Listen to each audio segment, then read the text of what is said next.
తెలుగు రాష్ట్రాల్లోని హైదరాబాద్, రంగారెడ్డి, వరంగల్, కృష్ణా, ఏలూరు, ఖమ్మం, భద్రాద్రి జిల్లాల్లో భూమి స్వల్పంగా కంపించింది. ఉదయం 7:30 సమయంలో 2 సెకన్ల పాటు భూమి కంపించింది. రిక్టర్ స్కేల్పై 5.3 తీవ్రత నమోదైందని నేషనల్ సెంటర్ ఫర్ సెస్మాలజీ అధికారులు ప్రకటించారు. వివిధ ప్రాంతాల్లో నమోదైనటువంటి సీసీ ఫుటేజ్ ను మనం చూస్తూ ఉన్నాం. అలాగే సెల్ ఫోన్ రికార్డింగ్స్ ను మనం చూస్తూ ఉన్నాం. వివిధ ప్రాంతాల్లో భూమి కంపించినటువంటి దృశ్యాలు ఈ సీసీ కెమెరాల్లో రికార్డ్ అయ్యాయి. 2 నుంచి 8 సెకన్ల పాటు ఆయా ప్రాంతాల్లో భూమి కంపించినట్టుగా తెలుస్తోంది.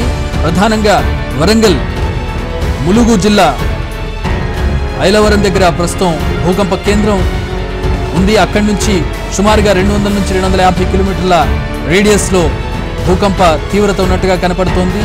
దగ్గర ప్రాంతాల్లో కొంచెం ఎక్కువగా, దూర ప్రాంతాల్లో కొంచెం తక్కువగా నమోదైంది. ఇక హైదరాబాద్ విషయానికి వచ్చినట్లయితే హైదరాబాద్లోని చాలా ప్రాంతాల్లో ప్రజలు భూకంపాన్ని ఎక్స్పీరియన్స్ చేసినట్లుగా ఎన్టీవీకి తెలియజేశారు.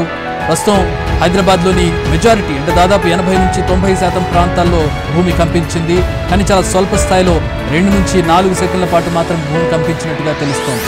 ఇక తెలంగాణలోని జిల్లాల్లో చూసినట్లయితే ఉమ్మడి ఆదిలాబాద్, ఉమ్మడి ఖమ్మం, ఉమ్మడి వరంగల్, ఉమ్మడి కరీంనగర్ ఈ జిల్లాల్లో ప్రధానంగా భూమి ఎక్కువగా కంపించింది. అలాగే నల్గొండ జిల్లాలో కూడా కొన్ని ప్రాంతాల్లో భూమి కంపించినట్టుగా తెలుస్తోంది.